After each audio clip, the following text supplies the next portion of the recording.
ET alien arrival. Is this a takeover of some kind? How are we handling this now? And what are governments doing about this? I'm translating this from a Greek article. How many times have you seen alien invasion in movies and series? And how many ways have the directors or screenwriters come up with a way to get rid of such an unpleasant visitation? Sure, the times are endless, but what if an alien invasion really is happening by ETs, space aliens? Enthusiastic fans would probably be glad, perhaps for a moment, to suffer a blockbuster until they realize that what they've been dreaming about for years is really happening, and the skeptics, on the other hand, would swallow their language and wish they were not so absolute and reproduce the press releases so faithfully that there are no aliens and that all are conspiracy theories. The rest of the world that did not deal with the issue in particular were very likely to be in a little bit of a panic and would be as struck in the news as possible. And perhaps without realizing exactly what was going on, it would look like a different reality with aliens. They may still be cold with a weird knot in their throats.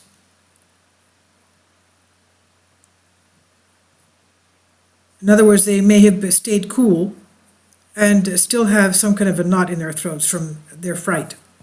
Now, if, however, alien invasions really did happen, it's likely that we would have a serious problem, and this is why. As if they're coming peacefully and have no claim on us except to convey knowledge and wisdom to us. But states and governments do not want to lose power. They want to control the world, and they want the adrenaline to run in their blood, and they want to control other governments and their peoples for either their own personal interests or the interest of their country.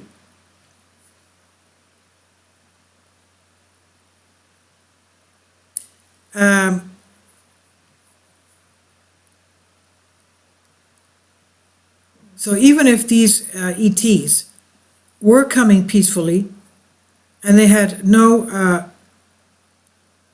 goal of doing any harm to us, they would still come in the interest of their own governors. Now, an alien invasion and arrival will mean to them that they're coming to conquer us. Why would they think that? Apart from the above reasons, when there are some more obvious reasons according to possible reasoning of the great powers, if aliens could get here, it's because they have a technology far superior to that of us humans, even though their machines are currently traveling to the edge of the solar system. Now, if they have reached our outer edge of our Milky Way, that is, very close to us, it may have happened because they know we exist and are looking for something. Otherwise, why do all this? Why travel all this tremendous space in light years to get to us? If they want something, they will reach with the appropriate strength and momentum to achieve it. And in this case, they will transfer the weapons or technologies they need to do away with ours, or even our existence, in order to get what they want, or just colonize us. So imagine that if, with the technology that existed in Europe long ago, and without knowing where it would come from, those who discovered the New World, America that is, became its owners, then we might already be an alien culture. Now, in the film industry, human beings repel the alien invasion and we're always successful. There is a beehive or a parent star where all these aliens are inside, and this is very much repeated in the human imagination. When humans are so cool that they can deal with the invaders and fight almost always with these unimaginable missions until the hero manages to destroy the mothership along with all the evil entities, the evil aliens that are in it. And just before that, people, body to body, fight with nails and teeth in this to conquer the aliens, though without the help of other related alien forces. Governments are aware that all this cannot happen in reality, nor are the Avengers or the Justice League that will put their breaths forward to save humanity.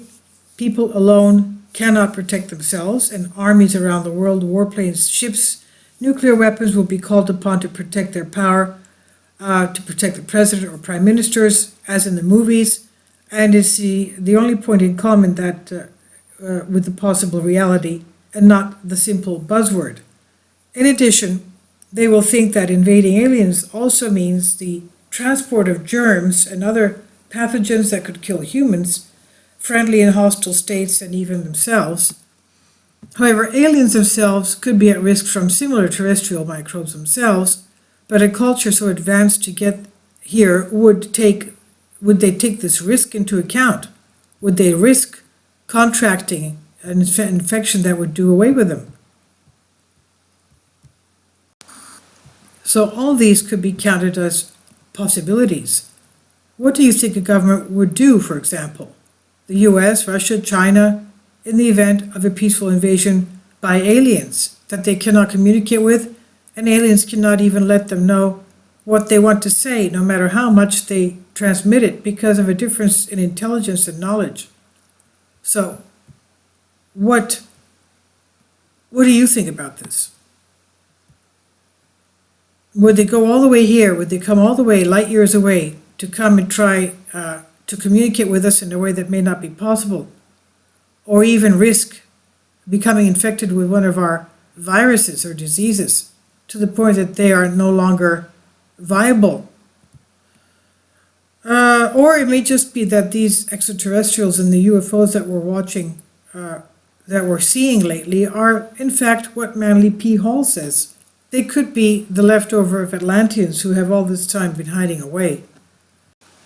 In the meantime, we still have all these various UFO sightings.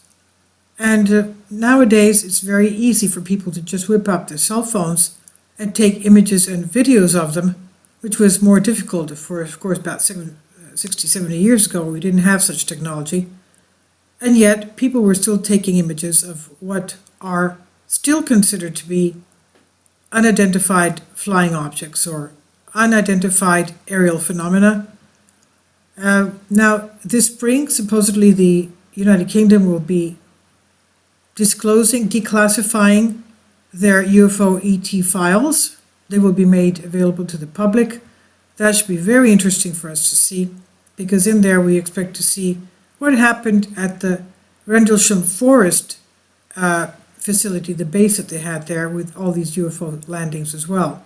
Very interesting stuff. Anyway, tell me what you think.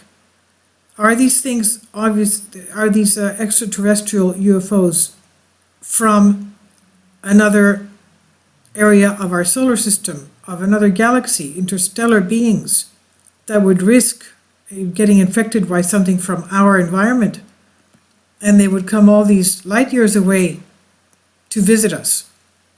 And can they communicate with us? That's another aspect. Or are they just Atlanteans that are still around? They have been around for thousands of years, hiding, not wanting to, keeping an eye on us, not wanting, though, to give us their technology because it's so advanced that we could probably, misuse it in some way that we would even put the whole solar system in jeopardy by that misuse. Anyway, tell me what you think. This is a translation from a Greek article.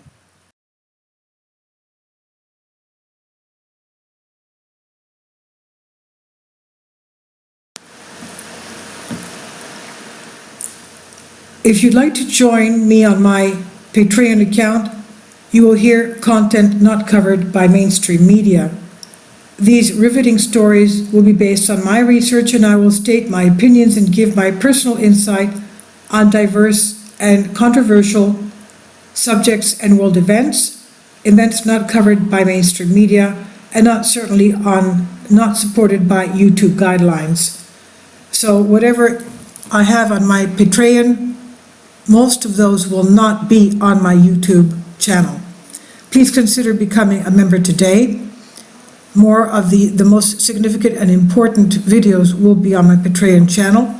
Your support helps me to continue my research and keeps this YouTube channel alive. And we depend on your support, your generous charity, because we help economically challenged families here in Athens, Greece, in Kapota, and we also help the young generation with university tuition and the community around our church. Thank you.